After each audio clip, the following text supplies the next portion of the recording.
الحمد لله الذي خلق الإنسان وعلمه البيان. الصلاة والسلام على سيد الإنسان وعلى آله وأصحابه أجمعين. فأعوذ بالله من الشيطان الرجيم. بسم الله الرحمن الرحيم. إنا عرضنا الأمانة على السماوات والأرض والجبال فأبين أن يحملنها وأشفقن منها وحملها الإنسان إنه كان ظلوما جهولا. صدق الله العظيم. وقال نبينا وحبيبنا مصطفى محمد صلى الله عليه وسلم: لا يدخل الجنة نمام، أو كما قال عليه السلام. رب اشرح لي صدري ويسر لي أمري واحلل عقدة من لساني يفقهوا قولي وما توفيقي إلا بالله عليه توكلت وإليه أنيب. الله سبحانه وتعالى നമ്മുടെ യുദ്ധത്തെ സ്വീകരിക്കട്ടെ. നമ്മളിന്ന് വന്നുപോയിട്ടുള്ള ചെറുതും വലുതുമായ മുഴുവൻ തെറ്റുകുറ്റങ്ങളും അല്ലാഹു സുബ്ഹാനഹു വ തആല അവന്റെ വിശാലമായ കാരുണ്യം കൊണ്ട് മാപ്പാക്കി തരികയും ശിഷ്ടമുള്ള ജീവിതം അല്ലാഹുവിന് ഇഷ്ടപ്പെട്ട അല്ലാഹുവിന്റെ നല്ല ദാസന്മാർ ജീവിച്ചതുപോലെ ജീവിക്കുവാനും മരിക്കുന്ന സമയത്ത് പരിശുദ്ധമായ കലിമ പറഞ്ഞുകൊണ്ട് മരിക്കുവാനും അല്ലാഹു നമുക്ക് എല്ലാവർക്കും തൗഫീഖ് നൽകി അനുഗ്രഹിക്കുമാറാകട്ടെ. നമ്മളിൽ നിന്ന് ആരെല്ലാം മരണപ്പെട്ടു പോയിട്ടുണ്ടോ അവരുടെ എല്ലാം കബറിടങ്ങൾ അല്ലാഹു സുബ്ഹാനഹു വ തആല വിശാലമാക്കി കൊടുക്കുകയും അവരുടെ പാരത്രിക ജീവിതം സന്തോഷത്തിലാക്കുകയും ചെയ്യുമാറാകട്ടെ. നമ്മളിത് രോഗികളായിട്ട് കഴിയുന്ന മുഴുവൻ ആളുകൾക്കും അല്ലാഹു സുബ്ഹാനഹു വ തആല എത്രയും പെട്ടെന്ന് ശിഫ നൽകുകയും പൂർണ്ണ ആരോഗ്യത്തോടു കൂടി അവർക്കെല്ലാവർക്കും ജീവിക്കുവാൻ അല്ലാഹു തൗഫീഖ് നൽകി അനുഗ്രഹിക്കുമാറാകട്ടെ. ഈ ലോകത്തെ ജീവിതത്തെ പറ്റി മനുഷ്യർക്ക് വ്യത്യസ്തമായിട്ടുള്ള കാഴ്ചപ്പാടുകളും കൺസെപ്റ്റുകളും നിലപാടുകൾക്കും ഒക്കെയാണുള്ളത്. ചില ആളുകൾ ജീവിതത്തെ പറ്റി ധരിച്ചു വച്ചിരിക്കുന്നത് ഈ ജീവിതം എന്നത് അത് ഇവിടത്തോടു കൂടി അവസാനിക്കുന്ന ഒരു ജീവിതമാണ്. അതുകൊണ്ട് വളരെ ചുരുങ്ങിയ സമയം ജീവിതത്തെ ആസ്വദിച്ചുകൊണ്ട് അടിച്ചു പൊളിച്ച് ആസ്വാദനത്തിന്റെ എല്ലാ മേഖലകളിലേക്ക് കടന്നുപോയി അങ്ങനെ ജീവിതം ജീവിച്ചു തീർക്കുക, സുഖിച്ച് രമിച്ച് ജീവിച്ച് തിന്ന് കുടിച്ച് ജീവിച്ചു തീർക്കുക എന്നുള്ള രീതിയിൽ ചില ആളുകൾ. മറ്റു ചില ആളുകൾ അല്ലാഹു സുബ്ഹാനഹു വ തആല നൽകിയ ഈ ജീവിതം അത് പരലോകത്തിലേക്ക് വേണ്ടി ഉള്ള ഒരു തയ്യാറെടുപ്പിനുള്ള ഒരു ലോകമാണ്.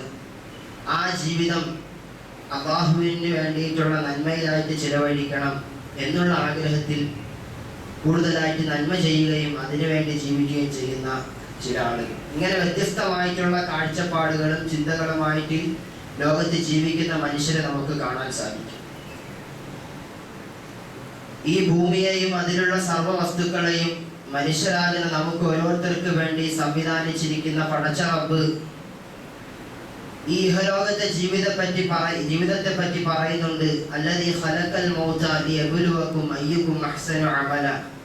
അല്ലാഹു സുബ്ഹാനഹു വ തആല മനുഷ്യർക്ക് ജീവിതം തന്നിരിക്കുന്നത് ലിയബ്ലുവകും അയ്യുകും അഹ്സനു അമല. ജീവിതത്തെ അതിന്റെ യഥാർത്ഥമായ അർത്ഥത്തിൽ മനസ്സിലാക്കുകയും അല്ലാഹുവിന് വേണ്ടി നന്മകൾ ചെയ്ത് നല്ല സൽക്കർമ്മങ്ങൾ ചെയ്തുകൊണ്ട് ജീവിക്കുകയും ചെയ്യുന്നത് ആരാണ് എന്ന് അല്ലാഹു നോക്കുന്നതിന് വേണ്ടിയിട്ടാണ് ഈ ലോകത്തെ ജീവിതം മനുഷ്യന് നൽകിയിട്ടുള്ളത് എന്ന് അല്ലാഹു സുബ്ഹാനഹു വ തആല പറയുന്നു. മഹാനായ ഒരു പണ്ഡിതൻ ഇബ്നു ശരീഫ അദ്ദേഹം കുറിക്കുന്നുണ്ട്: ഇന്ന ദുനിയ സഅത്തുൻ ഫജഅൽഹാ തഅത്തുൻ. ദുനിയാവിന്റെ ജീവിതം എന്ന് പറയുന്നത് അത് ചില മണിക്കൂറുകളാണ്, ചില നിമിഷങ്ങളാണ്. ഫജഅൽഹാ തഅത്തുൻ, അതുകൊണ്ട് ആ ജീവിതത്തെ നിങ്ങൾ നന്മയിലായിട്ട് ചിലവഴിക്കണം എന്ന് അദ്ദേഹം കുറിക്കുന്നു. അതുകൊണ്ട് എൻ്റെ പ്രിയമുള്ളവരെ, ഈ ജീവിതം, ഈ ലോകത്തെ ജീവിതത്തെ പറ്റിയിട്ട് ഈ ലോകത്തെ ജീവിതത്തെ പറ്റിയിട്ട് വ്യത്യസ്തമായിട്ടുള്ള കാഴ്ചപ്പാടുകൾ മനുഷ്യർക്കുണ്ടെങ്കിലും അല്ലാഹു സുബ്ഹാനഹു വ തആല അവന്റെ പ്രതിനിധികളായിട്ട് ഈ ലോകത്തേക്ക് അയച്ച മനുഷ്യൻ, അവനിക്ക് ചില ഉത്തരവാദിത്തങ്ങൾ അല്ലാഹു സുബ്ഹാനഹു വ തആല നൽകിയിട്ടുണ്ട്. അല്ലാഹുവിന്റെ വിശുദ്ധമായ ഖുർആൻ ശരീഫ് അതിനെ സൂചിപ്പിച്ചുകൊണ്ട് പറയുന്നുണ്ട്, ഇന്നാ അറദ്നൽ അമാനത അലസ് സമാവാതി വൽ അർദ്, അമാനത അലസ് സമാവാതി വൽ അർദ്. കുറേ കാര്യങ്ങൾ അല്ലാഹു സുബ്ഹാനഹു വ തആല അത്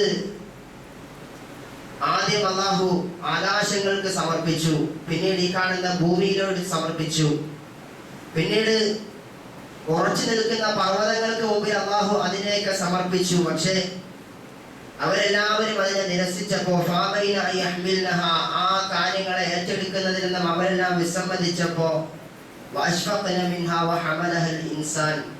അതിനെ ഏറ്റെടുത്തത് ആ ഉത്തരവാദിത്തങ്ങൾ നിർവഹിക്കാം എന്നുള്ള രീതിയിൽ അതിനെ ഏറ്റെടുക്കുകയും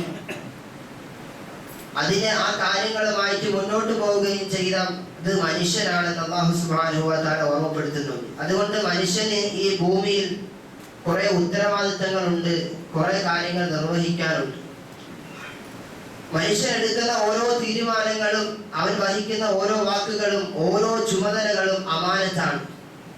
വ്യക്തിപരമായും സാമൂഹികപരമായും നമ്മൾ എടുക്കുന്ന ഓരോ കാര്യങ്ങളിലും അമാനത്ത് പാലിക്കുക എന്നുള്ളത് ഒരു വിശ്വാസിയുടെ ബാധ്യതയാണ്. ആ അമാനത്തുകളെ ഏറ്റവും പൂർണ്ണമായ രീതിയിൽ നിർവഹിച്ച വ്യക്തി ആരെന്ന് ചോദിച്ചാൽ അതിനൊരു ഉത്തരം ആദരവായ റസൂലുള്ളാഹി സ്വല്ലല്ലാഹു അലൈഹി വസല്ലം തങ്ങളാണ്. നബി തങ്ങൾ സ്വല്ലല്ലാഹു അലൈഹി വസല്ലം തങ്ങൾ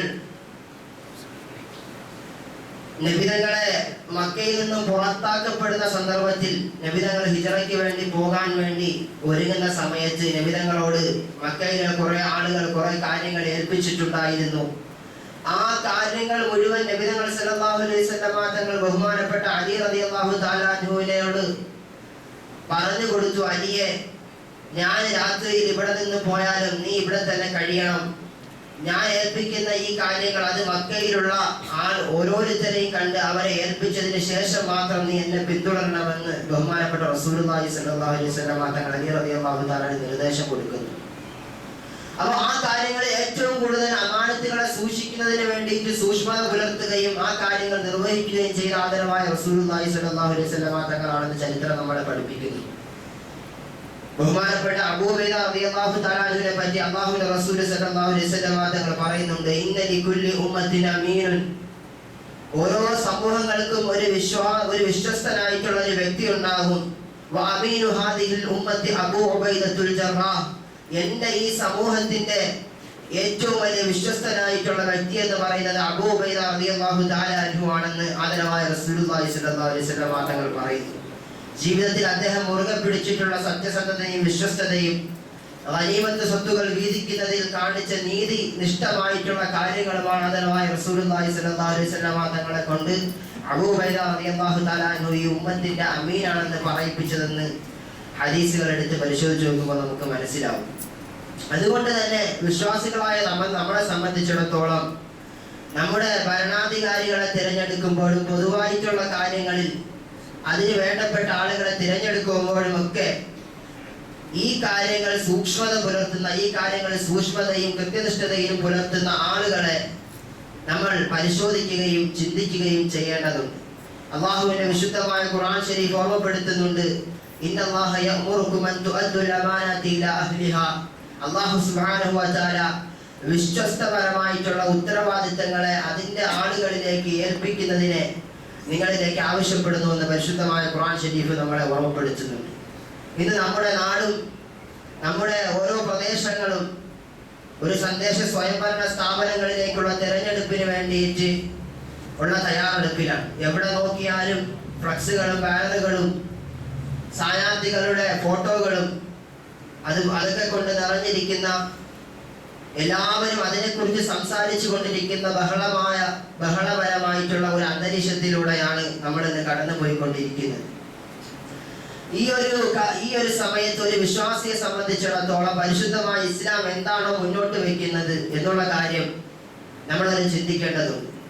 അല്ലാഹുവിന്റെ വിശുദ്ധമായ ദീൻ എന്ന് പറയുന്നത് കേവലം ഒരു മതമല്ല, മറിച്ച് മനുഷ്യന്റെ ജീവിതത്തിന്റെ വിജയത്തിന് വേണ്ടിയിട്ടുള്ള ഒരു സമ്പൂർണ്ണ വിജയ പദ്ധതിയായിട്ടാണ് അള്ളാഹുവിന്റെ ദീൻ ലോകത്ത് അവതരിപ്പിച്ചത്. ഒരു മനുഷ്യൻ അവന്റെ ജനനം മുതൽ മരണം വരെ ഏതൊക്കെ മേഖലകളിൽ ബന്ധപ്പെടുന്നുണ്ടോ ആ മേഖലകളിലെല്ലാം അള്ളാഹുവിന്റെ ദീൻ ചൂഴ്ന്നിറങ്ങിയിട്ട് അവരോട് അതിലെല്ലാം എങ്ങനെയാണ് വർത്തിക്കേണ്ടത് അങ്ങനെ വർത്തിക്കണമെന്ന് അള്ളാഹുവിന്റെ ദീൻ ആവശ്യപ്പെടുന്നുണ്ട്. അതുകൊണ്ട് തന്നെ പരിശുദ്ധമായ ഇസ്ലാമിനെ സംബന്ധിച്ചിടത്തോളം രാഷ്ട്രീയ പ്രവർത്തനവും പൊതുമേഖലയിലുള്ള പ്രവർത്തനങ്ങളും ജനങ്ങളെ സേവിക്കലുമെല്ലാം അള്ളാഹുവിന്റെ ദീനിന്റെ ഒരു ഭാഗമായിട്ടാണ് പരിശുദ്ധമായ ഇസ്ലാം നമ്മളെ പരിചയപ്പെടുത്തുന്നത്.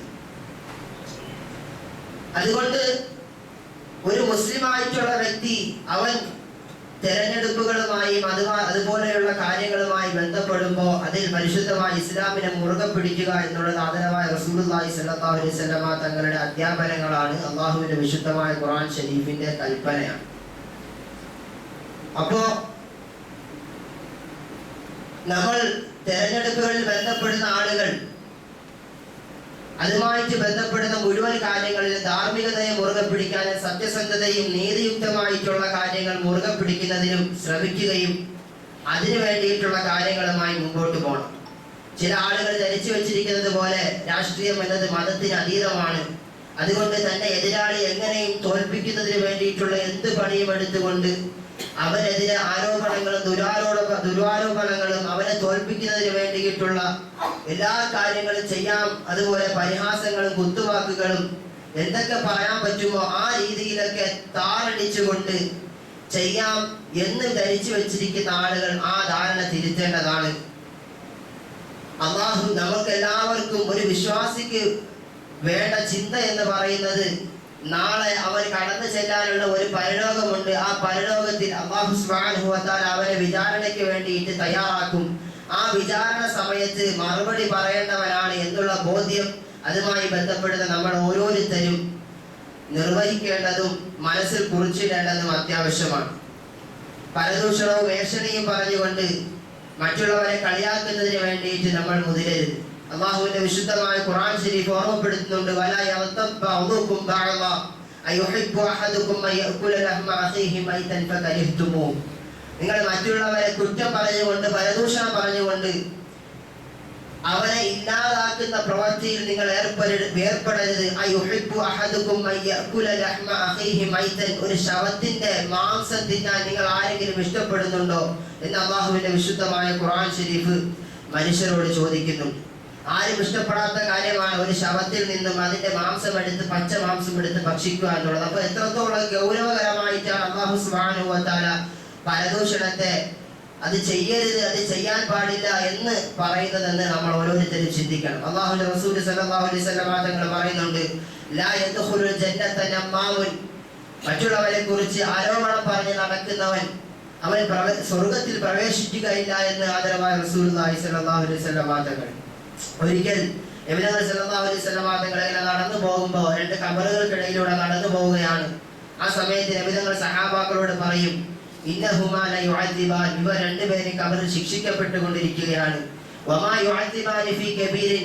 അവർ ശിക്ഷിക്കപ്പെടുന്നത് വലിയ കാര്യത്തിലൊന്നും അല്ല, മറിച്ച് വളരെ ചെറിയ നിസ്സാരമായിട്ടുള്ള കാര്യം. ഒരാള് മറ്റുള്ളവരെ കുറ്റങ്ങൾ പറഞ്ഞ് നടക്കുമായിരുന്നു, ഒരാള് മൂത്രമൊഴിക്കുമ്പോൾ ശ്രദ്ധിച്ചിരുന്നില്ല, അത് വൃത്തിയാക്കുന്നതിൽ ശ്രദ്ധിച്ചിരുന്നില്ല എന്ന് നബി തങ്ങൾ സല്ലല്ലാഹു അലൈഹി വസല്ലം തങ്ങൾ പറയുകയാണ്. അതുകൊണ്ട് എത്രത്തോളം ഗൗരവമുള്ള കാര്യമാണ്. നബി തങ്ങൾ പറഞ്ഞു, നമീമത്ത് പറയുന്നവർ സ്വർഗത്തിൽ പ്രവേശിക്കത്തില്ല എന്ന് പറഞ്ഞപ്പോൾ തന്നെ അതിന്റെ ഗൗരവം എത്രത്തോളം വലുതാണെന്ന് നമ്മൾ ഓരോരുത്തരും ചിന്തിച്ചു നോക്കി. അതുപോലെ തന്നെ പരിഹാസങ്ങൾ ഒഴിവാക്കണം. ലാ യസ്ഖറു ഖൗമുൻ മിൻ ഖൗമിൻ അസാ യകൂൻ ലാ യസ്ഖറു ഖൗമുൻ മിൻ ഖൗമിൻ അസാ യകൂനു ഖൈറൻ മിൻഹും. നിങ്ങൾ ആരും പരസ്പരം കുറ്റം പറയരുത്. ഒരു മനുഷ്യനെയും കുറ്റം പറയരുത്. ചിലപ്പോ നിങ്ങൾ കുറ്റം പറയുന്ന ആള് നാളെ അവൻ ഉന്നതിയിലേക്ക് എത്തിയേക്കാം എന്ന് അല്ലാഹുവിന്റെ വിശുദ്ധമായ ഖുർആൻ ശരീഫ് ഓർമ്മപ്പെടുത്തുന്നു.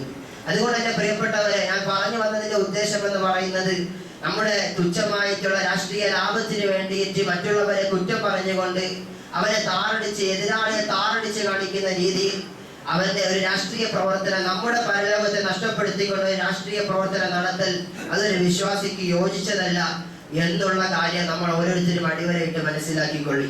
അപ്പോ ഇന്ത്യ എന്ന് പറയുന്ന ഈ ജനാധിപത്യ രാജ്യത്ത് നമ്മളെ സംബന്ധിച്ചിടത്തോളം ഒരു പൗരനാണ്. ആ പൗരനെ സംബന്ധിച്ച് തെരഞ്ഞെടുപ്പിൽ നമുക്കുള്ള ബാധ്യത എന്ന് പറയുന്നത് നമ്മുടെ സമ്മതിദാന അവകാശം അത് യഥാർത്ഥമായ രീതിയിൽ, ഫലപ്രദമായ രീതിയിൽ അതിനെ വിനിയോഗിക്കുക എന്നുള്ളതാണ്. നമ്മളൊരു പോളിംഗ് ബൂത്തിലേക്ക് ചെല്ലുന്ന സമയത്ത്, നമ്മൾ വോട്ടിംഗ് മെഷീനിന്റെ അടുത്തേക്ക് ചെല്ലുമ്പോൾ നമ്മൾ ഒറ്റയ്ക്കാണ് അതിന്റെ അടുത്തേക്ക് പോകുന്നത്. നമ്മളോടൊപ്പം ആരും ഉണ്ടാവുകയില്ല. പക്ഷേ അള്ളാഹുവിന്റെ വിശുദ്ധമായ ഖുർആൻ ശരീഫ് ഓർമ്മപ്പെടുത്തുന്നുണ്ട്, ഒരു മനുഷ്യൻ ഒരു വാക്കും പറയുന്നില്ല, അല്ലാഹു സുബ്ഹാനഹു വ തആല അവന്റെ കാര്യങ്ങൾ നോക്കാൻ വേണ്ടി തീരുമാനിച്ച 2 മലക്കുകൾ ഉണ്ടായിട്ടല്ലാതെ. അപ്പൊ അതിനും അപ്പുറം അല്ലാഹു സുബ്ഹാനഹു വ തആല നമ്മളെ കുറിച്ച് നോക്കിക്കൊണ്ടിരിക്കുന്നു, നമ്മളെ കുറിച്ച് നിരീക്ഷിച്ചു കൊണ്ടിരിക്കുന്നു എന്നുള്ള ഒരു ചിന്ത നമ്മൾ ഓരോരുത്തരും വയ്ക്കണം. അള്ളാഹു ഓർമ്മപ്പെടുത്തുന്നുണ്ട്, വഹുവ മഅകും ഐനമാ കുന്തും. അള്ളാഹു നിങ്ങൾ എവിടെയാണെങ്കിലും അവൻ നിങ്ങളോടൊപ്പം ഉണ്ടായിരിക്കും. അല്ലാഹു ബസീറും ബിൽ ഇബാദ്. അള്ളാഹു അവന്റെ അടിമകളെ കുറിച്ച് സൂക്ഷ്മമായി നിരീക്ഷിച്ചു കൊണ്ടിരിക്കുന്നതാണ്. യഅലമു ഖായിനത്തൽ അയുനി വമാ തുഖ്ഫി സുദൂർ. ഒരു മനുഷ്യന്റെ കണ്ണിന്റെ കട്ടുനോട്ടത്തെയും ഹൃദയത്തിൽ അവൻ ഒളിപ്പിച്ചു വെച്ചിരിക്കുന്ന കാര്യങ്ങളെ വരെയും അല്ലാഹു സുബ്ഹാനഹു വ തആല വ്യക്തമായിട്ട് അറിയുന്നവനാണെന്ന് അള്ളാഹു നമ്മളെ ഓർമ്മപ്പെടുത്തുന്നുണ്ട്. അതുകൊണ്ട് എന്റെ പ്രിയപ്പെട്ടവരെ, നമ്മളെല്ലാവരും വോട്ട് ചെയ്യുമ്പോൾ നമ്മുടെ ഉത്തരവാദിത്തങ്ങൾ നിർവഹിക്കാൻ വേണ്ടി തിരഞ്ഞെടുക്കുന്ന ഈ വ്യക്തി അത് അമാനത്തുകൾ പൂർത്തിയാക്കാൻ ബാധ്യസ്ഥനായിട്ടുള്ള വ്യക്തിയാണോ? മനുഷ്യന്റെ ഉത്തരവാദിത്തങ്ങൾ, പാവപ്പെട്ടവന്റെ അവകാശങ്ങൾ നിർവഹിച്ചു കൊടുക്കാൻ, അവന്റെ അവകാശങ്ങൾ വാങ്ങിക്കാൻ, അവർക്ക് വേണ്ടി ശബ്ദിക്കാൻ, ഈ രാജ്യത്തിന്റെ ശത്രുക്കളായ ഫാസിസ്റ്റുകൾക്കെതിരെ നിലപാടെടുക്കുന്ന ആളുകളാണോ എന്നുള്ള കാര്യം നോക്കിയിട്ട് വേണം നമ്മൾ പോളിംഗ് ബൂത്തിലേക്ക് ചെല്ലുമ്പോൾ നമ്മുടെ ഓരോ വോട്ടുകളും ഈ രാജ്യത്തിന്റെ നന്മയ്ക്ക് വേണ്ടിയിട്ട് അള്ളാഹുവിന്റെ ദീനിനെ മുറുകെ പിടിക്കുന്ന ധാർമ്മികതയുടെ ഉത്തരവാദിത്തങ്ങളെ നിർവഹിക്കുന്ന മനുഷ്യന് വേണ്ടിയിട്ടാകണം നമ്മൾ നമ്മുടെ വോട്ടുകൾ കൊടുക്കാനുള്ളത്. അള്ളാഹുവിന്റെ വിശുദ്ധമായ ഖുർആൻ ശരീഫ് ബഹുമാനപ്പെട്ട ദാവൂദ് നബി അലൈഹിസ്സലാമിന്റെ സംഭവത്തെ പറ്റി ഓർമ്മപ്പെടുത്തുന്നുണ്ട്. യാ ദാവൂദു ഇന്നാ ജഅൽനാക ഖലീഫത്തൻ ഫിൽ അർദ്. ദാവൂദ് നബിയെ, അങ്ങയെ നാം ഭൂമിയുടെ ഉത്തരവാദിത്തം ഏൽപ്പിക്കപ്പെട്ട ആളായിട്ട്, ഭൂമിയുടെ അധികാരിയായിട്ട് നാം താങ്കളെ നിയോഗിച്ചു. എന്തിനാണ് നാം താങ്കളെ നിയോഗിച്ചത്? അല്ലാഹു പറയുന്നുണ്ട്, ഫഹ്കും ബൈനന്നാസ്. ജനങ്ങൾക്കിടയിൽ നീതിയോടുകൂടി വർദ്ധിക്കുന്നതിന് വേണ്ടിയിട്ട്, അവർക്ക് നീതി വാങ്ങിച്ചു കൊടുക്കുന്ന നീതിബോധമുള്ള ഒരു മനുഷ്യനായിട്ട്, നീതിയോടുകൂടി സംസാരിക്കുന്ന ഒരു വ്യക്തിയാവാനാണ് താങ്കളെ നാം ഈ അധികാരം ലഭിച്ചത്.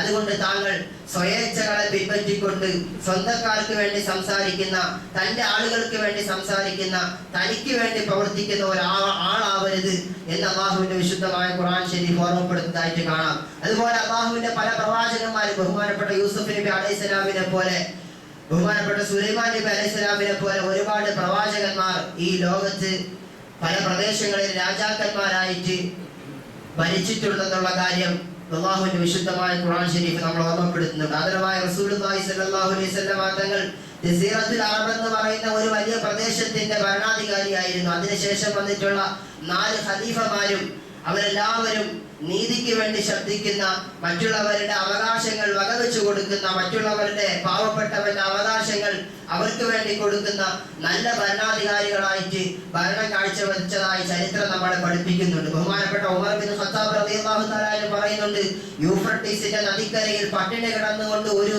നായ മരണപ്പെട്ടു പോയാലും നാളെ പടച്ചവന്റെ മുമ്പിൽ ഞാൻ മറുപടി പറയേണ്ടി വരുമല്ലോ എന്നോർത്തിട്ട് അദ്ദേഹം കരഞ്ഞതായിട്ട് ചരിത്രം നമ്മളെ പഠിപ്പിക്കുന്നുണ്ട്. അതുകൊണ്ട് ഇതൊക്കെ അല്ലാഹു സുബ്ഹാനഹു വ തആല നമുക്ക് ഏൽപ്പിച്ചു തന്ന ഉത്തരവാദിത്തങ്ങളാണെന്ന് മനസ്സിലാക്കിക്കൊണ്ട് ഇതുമായിട്ട് ബന്ധപ്പെടുന്ന ആളുകൾ മുന്നോട്ട് പോവുകയും അതുമായി അല്ലാഹുവിന്റെ ദീനിനെ മുറുകെ പിടിച്ചുകൊണ്ട് നമ്മൾ ഓരോ കാര്യങ്ങളും ചെയ്യുകയും ചെയ്യുക.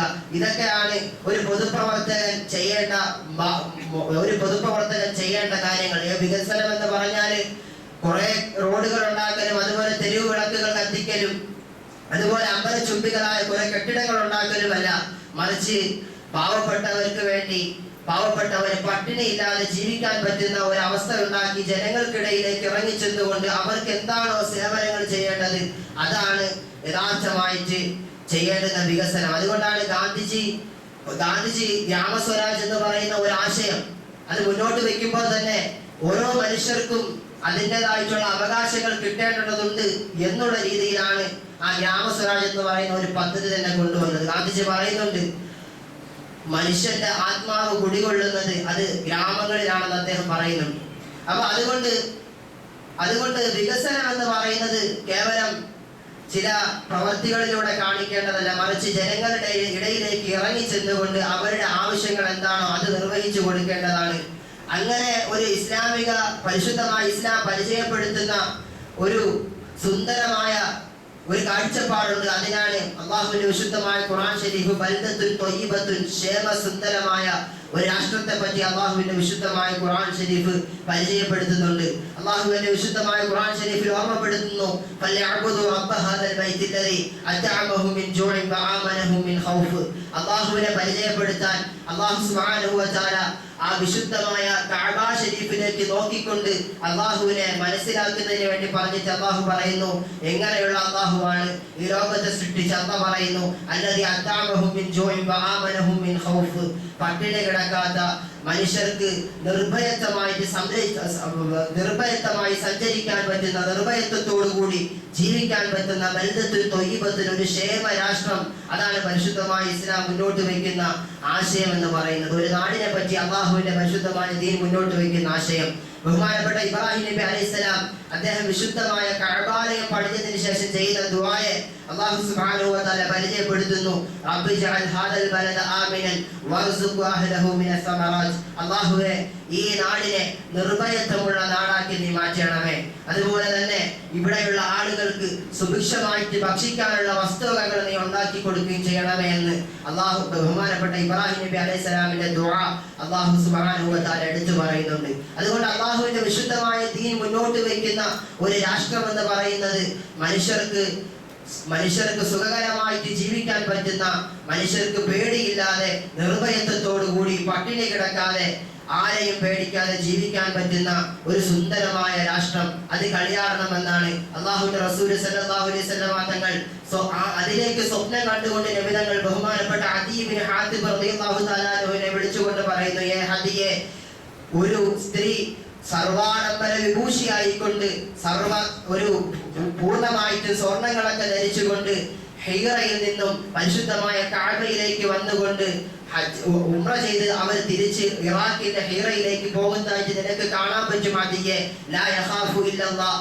അവർ അല്ലാഹുവിനെ ഒഴിച്ച് ബാക്കി ഒരാളെയും ഭയപ്പെടാതെ ഇറാഖിലുള്ള ഹിറയിൽ നിന്നും കിലോമീറ്ററുകൾ സഞ്ചരിച്ചുകൊണ്ട് പരിശുദ്ധമായ ഹറമിലേക്ക് വന്ന് ഉംറ ചെയ്ത് നിർവഹിച്ചിട്ട് തിരിച്ചു പോകുന്ന ഒരവസ്ഥ നിനക്ക് കാണാനുണ്ട് അതിയെ എന്ന് ബഹുമാനപ്പെട്ട അദീ ഇബ്നു ഹാത്തിബ് റളിയല്ലാഹു തആല അൻഹുവിനോട് നബി സല്ലല്ലാഹു അലൈഹി വസല്ലം തങ്ങൾ പറഞ്ഞതായിട്ട് ഹദീസുകൾ നമ്മളെ പരിചയപ്പെടുത്തുന്നുണ്ട്. അതുകൊണ്ട് എന്റെ പ്രിയപ്പെട്ടവരെ, നമ്മൾ ആ ഒരു ക്ഷേമ രാഷ്ട്രത്തിന് വേണ്ടിയിട്ടാണ് അള്ളാഹുവിന്റെ ദീൻ പറയുന്നത്. പൊതുപ്രവർത്തന മേഖലകളിൽ പ്രവർത്തിക്കുന്ന ആളുകൾ ആ ഒരു രീതിയിലേക്ക് നമ്മുടെ രാജ്യവും നമ്മുടെ നാടും നമ്മുടെ വീടുമെല്ലാം മാറുന്നതിന് വേണ്ടിയിട്ടാണ് പരിശ്രമിക്കേണ്ടത്. അല്ലാഹു സുബ്ഹാനഹു വ തആല അങ്ങനെയുള്ള രീതിയിൽ നമ്മുടെ നാട്ടിനെ മാറ്റുമാറാകട്ടെ. പ്രിയപ്പെട്ടവരെ, മറ്റുള്ള കാര്യം ഓർമ്മപ്പെടുത്താനുള്ളത്, ഒരു ഡിസംബർ 6 കൂടി നമ്മളിലേക്ക് കടന്നു വരികയാണ്. കേവലം 33 വർഷങ്ങൾക്കിപ്പുറം ചതിയുടെയും വഞ്ചനയുടെയും ഒരു അധ്യായമായി ബാബരി അവിടെ നിലനിൽക്കുന്നു. നമുക്കറിയാം, എല്ലാ തരത്തിലുള്ള വിശ്വസ്തതയും ഭരണകൂടങ്ങളിൽ നഷ്ടപ്പെട്ട അവസാനം ഇവിടുത്തെ ഫാസിസ്റ്റ് ഭരണകൂടം 400ഓളം വർഷക്കാലം മുസ്ലിമീങ്ങൾ ഇബാദത്ത് ചെയ്തിട്ടുള്ള ബാബരി എന്ന് പറയുന്ന ആ പള്ളി അക്രമപരമായിട്ട് അവരുടെ അധികാരത്തിന്റെ ഹുങ്ക് കൊണ്ട് ഇന്ന് പിടിച്ചെടുത്തിരിക്കുന്നു. ഇന്ന് പലരും അതിനെ പറ്റിയിട്ടുള്ള കാര്യങ്ങൾ ചർച്ച ചെയ്യുന്നത് തന്നെ വിട്ടുപോവുകയും എന്തിനാണ് അതിനെക്കുറിച്ച് ചർച്ച ചെയ്യുന്നത് എന്ന് വരെ ചോദിച്ചിട്ട് പറയുന്ന ആളുകളുണ്ട്. ഒരു പള്ളിയല്ലേ, ആ പള്ളി അങ്ങ് വിട്ടുകൊടുത്തൂടെ എന്ന്. പ്രിയപ്പെട്ടവരെ, ഒരു ബാബരിയിൽ തുടങ്ങി ഇന്ന് 100 കണക്കിന് ഇന്ത്യയിലെ പുരാതനമായിട്ടുള്ള മസ്ജിദുകൾ കയ്യേറുന്നതിന് വേണ്ടിയിട്ട് ഇവിടെയുള്ള ഫാസിസ്റ്റ് ഭരണകൂടവും അതിനുവേണ്ടി പണിയെടുക്കുന്ന സംഘപരിവാരം പ്രവർത്തിച്ചു കൊണ്ടിരിക്കുമ്പോൾ ബാബരി മസ്ജിദിന് ശേഷം ജാൻബാബിയും ഷാഹി ജുമാ മസ്ജിദും അടക്കം ഇന്ത്യയിലെ 100 കണക്കിന് വരുന്ന പള്ളികളുടെ ലിസ്റ്റ് തയ്യാറാക്കിയിട്ട് അതിനെയൊക്കെ കയ്യേറാൻ വേണ്ടി കാത്തിരിക്കുന്ന സംഘപരിവാറിന്റെ ഈ ഭീകരതയ്ക്കെതിരെ ബാബരിയെ നമ്മൾ ഓർത്തുകൊണ്ടേയിരിക്കണം. എന്തിനാണ് ഈ ബാബരിയെ പറ്റി പറയുന്നത്? ഞാൻ ജനിക്കുമ്പോ ബാബരി മസ്ജിദ് തകർക്കപ്പെട്ട് കഴിഞ്ഞിട്ടുണ്ട്. ഞാൻ ബാബരി മസ്ജിദ് തകർക്കപ്പെട്ടതിന് ശേഷം വർഷങ്ങൾക്കിപ്പുറമാണ് ജനിക്കുന്നത്. ഞാൻ അതിനെപ്പറ്റി കേൾക്കുന്നത് പത്രമാധ്യമങ്ങളിൽ നിന്നാണ്. എന്റെ പ്രിയപ്പെട്ടവരെ, നമ്മൾ നമ്മുടെ തലമുറകൾക്ക് ബാബരിയെ പറ്റിയിട്ടുള്ള ഓർമ്മ കൈമാറിക്കൊണ്ടിരിക്കണം. ഒരു നാൾ ഇൻഷാ അല്ലാഹ് അല്ലാഹുവിന്റെ റസൂൽ സല്ലല്ലാഹു അലൈഹി വസല്ലം തങ്ങൾ ആ നബിതങ്ങളുടെ വാഗ്ദാനം അത് പുലരുക തന്നെ ചെയ്യണം. ബാബരിയുടെ മസ്ജിദിൽ നിന്ന് അല്ലാഹുവിന്റെ തൗഹീദിന്റെ മന്ത്രോച്ചാരണങ്ങൾ ഉയർന്നുകൊണ്ടിരിക്കണം. അതിനു വേണ്ടിയിട്ട് തലമുറകൾ നമ്മൾ ഈ ബാബരിയുടെ ഓർമ്മ കൈമാറിക്കൊണ്ടിരിക്കണം. 1934 വരെ തുർക്കിയിൽ മുസ്ലിമീങ്ങൾ ഇബാദത്ത് ചെയ്തുകൊണ്ടിരുന്ന, അല്ലാഹുവിനെ ഇബാദത്ത് ചെയ്തുകൊണ്ടിരുന്ന ഹാഗിയ സോഫിയ എന്ന് പറയുന്ന ഒരു മസ്ജിദ് അത്താതുർക്ക് എന്ന് പറയുന്ന ഒരു ഭരണാധികാരി പിടിച്ചെടുക്കുകയും അതിനെ മ്യൂസിയമാക്കി മാറ്റുകയും ഒക്കെ ചെയ്തെങ്കിലും പിന്നീട് കാലഘട്ടം മാറി വന്നപ്പോ ആ ഹാഗിയ സോഫിയ മുസ്ലിമീങ്ങൾക്ക് സുജൂദ് ചെയ്യുന്നതിന് വേണ്ടിയിട്ട് ഇന്ന് തുറക്കപ്പെട്ടുവെങ്കിൽ ഇൻഷാ അല്ലാഹ് ഒരു നാള് അത് ബാബരി തുറക്കേണ്ടതുണ്ട്. അല്ലാഹുവിന് വേണ്ടി നിർമ്മിക്കപ്പെട്ട ആ ഭൂമിയിൽ മുസ്ലിമീങ്ങൾക്ക് സുജൂദ് ചെയ്യുക തന്നെ ചെയ്യണം. അതുകൊണ്ട് തലമുറകളോളം ബാബരിയെ കുറിച്ച് നമ്മൾ പറഞ്ഞുകൊണ്ടിരിക്കണം. അങ്ങനെ ജനാധിപത്യത്തിന്റെ ഏതെല്ലാം പഴുതുകളിലൂടെ നമുക്ക് ബാബരിയെ തിരിച്ചു പിടിക്കാൻ പറ്റുമോ അതിലൂടെയൊക്കെ നമുക്ക് തിരിച്ചു പിടിക്കുന്നതിന് വേണ്ടിയിട്ട് സാധിക്കണം. അതിനു വേണ്ടിയിട്ടാണ് ബാബരിയെ കുറിച്ച് നമ്മൾ ഓർമ്മപ്പെടുത്തുന്നത്. അതുകൊണ്ട് ബാബരിയെ കുറിച്ച് കൂടുതൽ പഠിക്കുകയും അതിനുവേണ്ടി അതിന്റെ കാര്യങ്ങളെ നമ്മൾ പറഞ്ഞുകൊണ്ടിരിക്കുകയും ചെയ്യണം. ഇനി ഒരു ബാബരി ഈ രാജ്യത്തിന്റെ മണ്ണിൽ ആവർത്തിക്കപ്പെടാൻ സാധിക്കരുത്. ഒരു ഗ്രാൻഡ് മസ്ജിദും ഒരു ഷാഹി മസ്ജിദും ഇവിടുത്തെ സംഘപരിവാറുകാർ ഇവിടുത്തെ സംഘപരിവാറുകൾ പിടിച്ചെടുത്തുകൊണ്ട് അവിടെ അക്രമപരമായിട്ട് അവിടെ വിഗ്രഹങ്ങൾ പ്രതിഷ്ഠിക്കുന്ന അവസ്ഥ വരുത്തരുത്. നമ്മൾ ആരുടെയും അമ്പലങ്ങളോ അവരുടെ ചർച്ചുകളോ പിടിച്ചെടുക്കാൻ മുസ്ലിമുകൾ പോയിട്ടില്ല. ബാബരി തകർത്തപ്പോഴും ഇവിടുത്തെ പണ്ഡിതന്മാർ ഓർമ്മപ്പെടുത്തിയത് ആയിരക്കണക്കിന് നൂറുകണക്കിന് പള്ളികൾ തകർക്കപ്പെട്ടാലും ഒരു അമ്പലത്തിന്റെ മുമ്പിൽ നിന്ന് പോലും ഒരു പിടി മണ്ണ് വാരരുതെന്നാണ് മുസ്ലിമുകളായിട്ടുള്ള പണ്ഡിതന്മാർ ഓർമ്മപ്പെടുത്തിയത്. അതുകൊണ്ട് നമ്മൾ ആരുടെയും സ്വത്തുക്കൾ പിടിച്ചെടുക്കാനോ അവരുടെ ആരാധനാലയങ്ങൾ പിടിച്ചെടുക്കാനോ നമ്മൾ ആരും വരികയില്ല. അത് അല്ലാഹുവിന്റെ കൽപ്പനയ്ക്കെതിരാണ്. അതുകൊണ്ട് എല്ലാവർക്കും അവരുടെ മത ആചാരങ്ങൾ അനുഷ്ഠിച്ചുകൊണ്ട് ജീവിക്കാനും അവർക്ക് പ്രവർത്തിക്കാനുമുള്ള അവസരം ഈ രാജ്യത്തുണ്ടാകണം. അതിനു വേണ്ടിയിട്ടാണ് നമ്മൾ പണിയെടുക്കേണ്ടതും പ്രവർത്തിക്കേണ്ടതും. അതുകൊണ്ട് ഈ തെരഞ്ഞെടുപ്പ് നമ്മളിലേക്ക് കടന്നു വരുമ്പോൾ നമ്മുടെ ഓരോ വോട്ടും നീതിക്ക് വേണ്ടി ശബ്ദിക്കുന്ന സംഘപരിവാര ഫാസിസത്തിനെതിരെ ആയിരിക്കണം നമ്മുടെ ഓരോ വോട്ടും. ദേശീയ മുസ്ലിം ആവുന്നതിന് വേണ്ടിയിട്ട്, ആ ദേശീയ മുസ്ലിം പട്ടം ചമയുന്നതിന് വേണ്ടിയിട്ട് മുസ്ലിം നാമധാരികളായിട്ടുള്ള പല ആളുകളും ഇന്ന് BJP-ക്കൊപ്പം നിന്നുകൊണ്ട് ഇവിടുത്തെ സംഘപരിവാര രാഷ്ട്രീയത്തിനെ പ്രൊമോട്ട് ചെയ്യുന്ന ആളുകളായിട്ട് നമ്മൾ മാറിയിട്ടുണ്ട്. അതുകൊണ്ട് ഇതിനെല്ലാം ഒരു മാറിയ കാഴ്ചപ്പാടിലേക്ക് സംഘപരിവാരത്തിനെതിരെ നിൽക്കുന്ന ഇന്ത്യയുടെ ജനാധിപത്യ മുന്നണികളെ സപ്പോർട്ട് ചെയ്തുകൊണ്ട് നീതിക്കും ധാർമ്മിക ബോധത്തിനും അല്ലാഹുവിന്റെ ദീനിനെ മുറുകെ പിടിക്കുന്ന ആളുകളെ വിജയിപ്പിച്ചുകൊണ്ട് നമ്മുടെ നാടിന്റെ വികസനത്തിന് വേണ്ടി നമ്മൾ എല്ലാവർക്കും അതിനു വേണ്ടിയിട്ടുള്ള കാര്യങ്ങളുമായി മുന്നോട്ട് പോകാം. അല്ലാഹു സുബ്ഹാനഹു വ തആല തൗഫീഖ് നൽകി അനുഗ്രഹിക്കുമാറാകട്ടെ. വാഖിറു ദഅവാനാ അൽഹംദുലില്ലാഹി റബ്ബിൽ ആലമീൻ. അതുപോലെ